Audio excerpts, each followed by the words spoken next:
we're going to be looking into crypto tech. Okay, looking at Caspa and how it relates, how it compares to all these other big names. Now we got to set the record straight, because honestly, to put Caspa in the same page as other technologies like Sonic, for example. Okay, we're going to look into Sonic. Now, this was formerly Phantom. The thing about this, that just straight off the bat, you have to see it's proof of stake, okay? And it has validators. These validators, centralized, okay? The minimum requirement to run a validator on Sonic, it's $250,000 worth of Sonic, okay? That's the low range, and it's up to $500,000. Like, that's just insane, okay? And these validators, like, it's not only a problem of centralization of like the money, that's such a high barrier of entry compared to something like proof of work, where you could have home miners for like a cost of like $200. I mean, for the low end ones, $500, something like that. These home miners that, distribute the efforts to secure the network, rather than a validator that, just centralizes all the.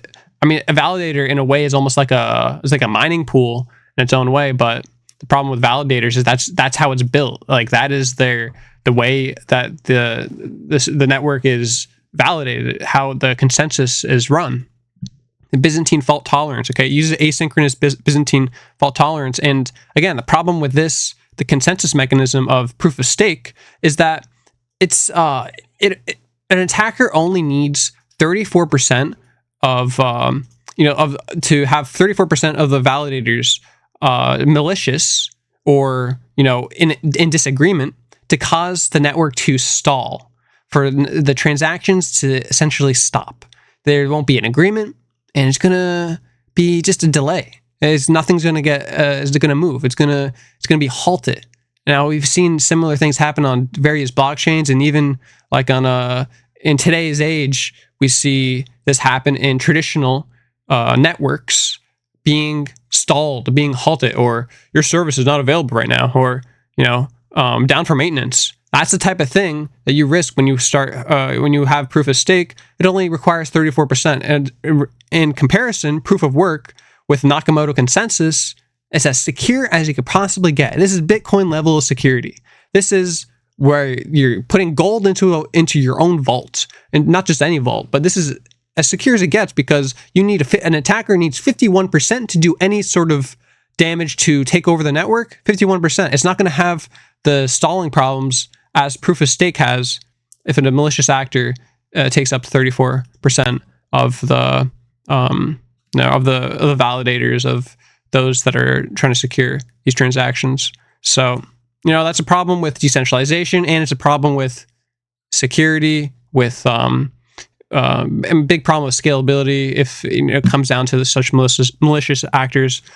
But the barrier to entry for running a validator, that's just a major red flag. Like, that's just something you can't avoid in proof of stake. The big money runs the system, and it's going to be centralized around that big money. So they're going to call the shots, and you only have so many validators. While in proof of work, it's just like you could have the whole world covered. So many miners, home miners. Every single home could have its own home miner, and these all collectively secure the network, whether as a solo miner or as a which you can absolutely do, or as running it in a pool, especially when you choose smaller pools, like for example, Nacho's own cat pool, a small up and coming pool which offers great rebate. Actually, the lowest fees in the market for the mining pools. So, there's options out there. Caspa really takes the win here when you're comparing it to Sonic Labs.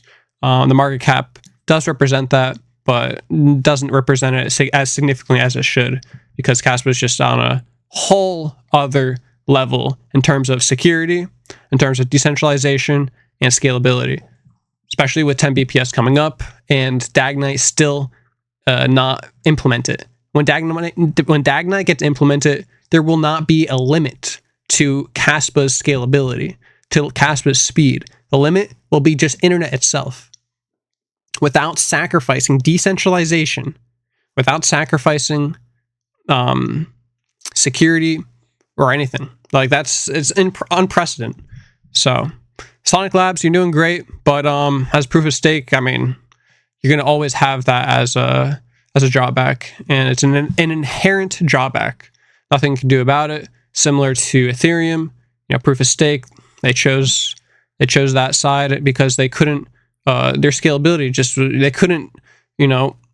If they were running Ghost DAG, then the scalability gets resolved. But they're not running Ghost DAG. They're not running DAGNite. Caspa is the leader, is the pioneer in this technology, so that's why I gotta choose Caspa.